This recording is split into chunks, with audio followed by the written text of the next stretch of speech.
everybody, and welcome to the home front. Today I'm going to share with you the Great Depression and what cabbage did in the people's lives. So I hope you stay tuned to watch this video because we're going to show you a different way that you can preserve this cabbage.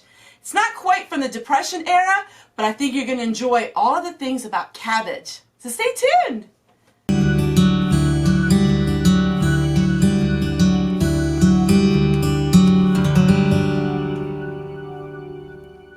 Hi everybody and welcome back. So today I have a lot of cabbage.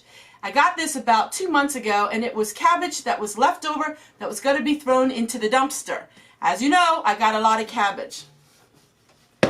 We've been eating cabbage. We are all cabbaged out. So in the wartime in the home front, cabbage was a root crop or a root crop, however you say it, and that was very essential. They ate a lot of potatoes, they ate a lot of carrots, they ate a lot of cabbage. Cabbage is something very German. Us Germans, we love our cabbage. On New Year's Day, we always have to have sauerkraut and mashed potatoes because sauerkraut was to give you good luck for the new year. But we have so much cabbage. I've made a lot of cabbage soup. I canned a lot of cabbage soup. And I still have all this cabbage left. So today, we're going to dehydrate it. Now, of course, back in those days, they probably didn't do any dehydrating because they had a root cellar. And they would keep it in their cellar. I don't have a root cellar, not quite yet anyway. That's one of my dreams. But we're going to dehydrate it, and so I'm going to show you how we're going to do it. So galvanized tub here, and this is going to go for the chickens. So we want to take out all the outer layers of this, and this is going to go to the chickens. They love cabbage too. Yum, yum. Now this cabbage was washed, so we don't have to worry about that because it was all washed up. So we're going to cut it in fours, and then we're just going to cut it shredded, and I'll show you how to put it on my dehydrator. So let's get started. Once it's dehydrated, you can add it in soups and stews, you can add it in roast, you can use it any way you want. All you do is you put it in your soups, and while they're cooking, it will become nice and soft. You won't even notice the difference. So let's get started. I'm amazed how resourceful people were in the Great Depression. And if dehydrators, I don't think they had dehydrators back then, at least I don't think so. I never heard about it anyhow. But they dried things the natural way, but I don't know if they dried cabbage. So this is actually a really big head to work with. Just go ahead and we're going to start with a little bit at a time. So all we're just going to do is coarsely chop it up.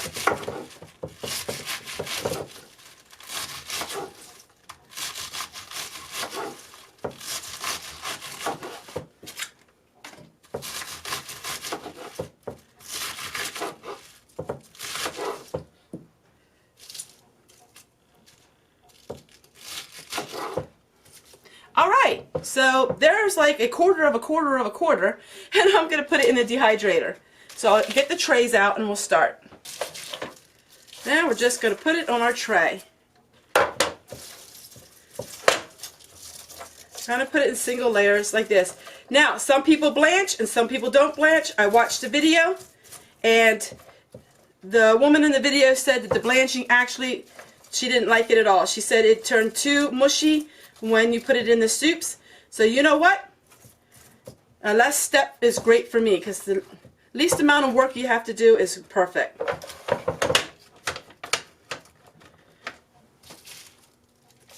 So I'm going to go ahead and fill up all these trays. Then we're going to turn it on to about 130, and it's going to take about 15 hours, and then I'll show you what it looks like when we're done.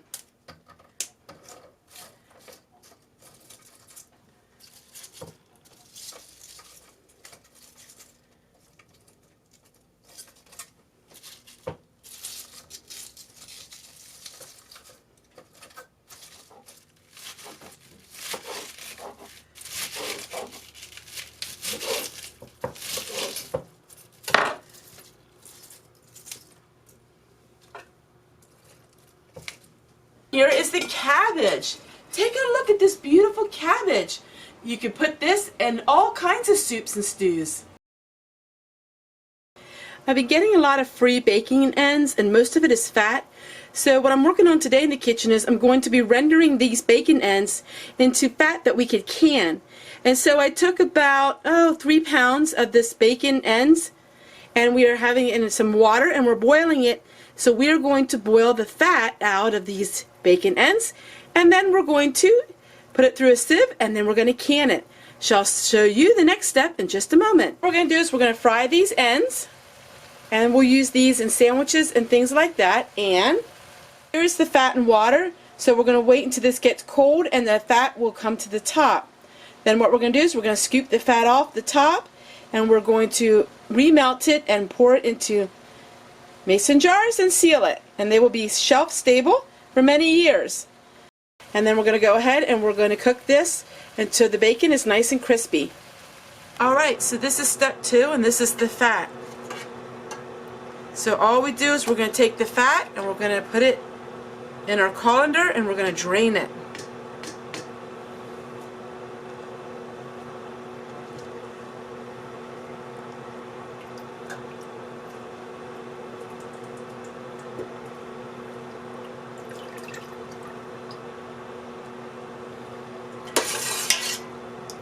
Now we're going to go ahead and put the bacon, the grease, into our jelly jar.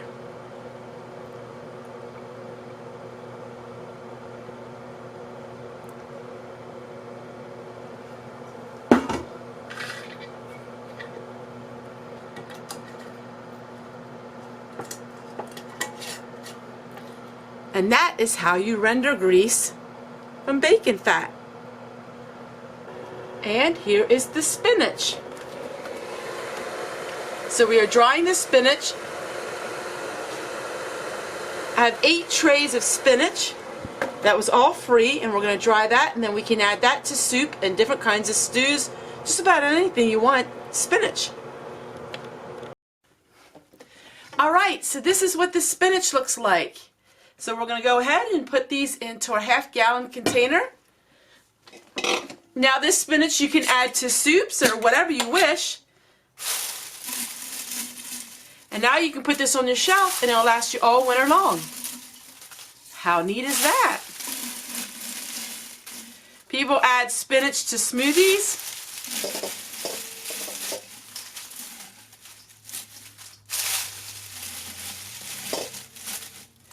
You can use this to stuff chicken breast and make amazing chicken breast, which I have a video on.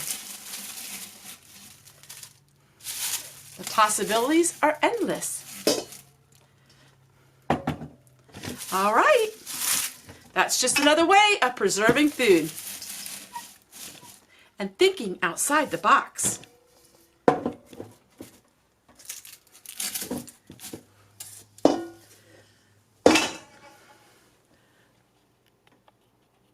The spinach looks like. This is my spinach. All you do is you wash it, put it in a dehydrator, and this only takes like a few hours. You can add this to soups and to stews. You can put it on top of pizza. You can put it with noodles. This is perfect. So that goes in the pantry.